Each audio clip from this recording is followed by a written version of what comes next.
മധ്യപൂർവേഷ്യൻ സംഘർഷ സാഹചര്യങ്ങൾ സൂക്ഷ്മമായി നിരീക്ഷിച്ച് ഇന്ത്യ. അടിയന്തര സേവനങ്ങൾക്കായി വിദേശകാര്യ മന്ത്രാലയം കൺട്രോൾ റൂം തുറന്നു. നാവികരുടെ സുരക്ഷ ഉറപ്പാക്കുന്നതിന് മുൻകരുതലുകൾ സ്വീകരിച്ചിട്ടുണ്ടെന്ന് ഷിപ്പിംഗ് മന്ത്രാലയം അറിയിച്ചു.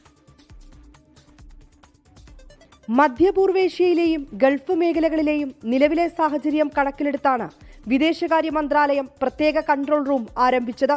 രാവിലെ 9 മണി മുതൽ രാത്രി 9 വരെ കൺട്രോൾ റൂമുമായി ബന്ധപ്പെടാം. പശ്ചിമേഷ്യയിലെ സ്ഥിതിഗതികൾ കൂടുതൽ വഷളാകുന്നതിൽ ഇന്ത്യ ആശങ്ക അറിയിച്ചിരുന്നു. ചർച്ചയിലൂടെയും നയതന്ത്രത്തിലൂടെയും പ്രശ്നം പരിഹരിക്കണമെന്നാണ് ഇന്ത്യയുടെ നിലപാട്. നിലവിലെ സ്ഥിതിഗതികൾ വിലയിരുത്താനായി ഷിപ്പിംഗ് മന്ത്രാലയം യോഗം ചേർന്നു. പേർഷ്യൻ ഉൾക്കടലിലെ സമുദ്ര സ്ഥിതിഗതികൾ ഷിപ്പിംഗ് മന്ത്രാലയം പരിശോധിച്ചു. അടിയന്തരഘട്ടം നേരിടാൻ സജ്ജമെന്ന യോഗം വിലയിരുത്തി.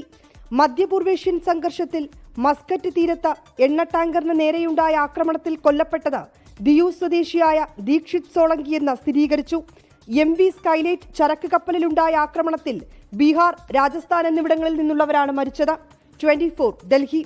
ലോകത്തെവിടെയായാലും ഏത് സമയത്തും 24 വാർത്തകളും ഓഗ്മെന്റഡ് റിയാലിറ്റി പാക്കേജുകളും എക്സ്പ്ലെയിനറുകളും വിശദമായി കാണാൻ ഞങ്ങളുടെ യൂട്യൂബ് ചാനൽ നിങ്ങൾക്ക് സബ്സ്ക്രൈബ് ചെയ്യാം.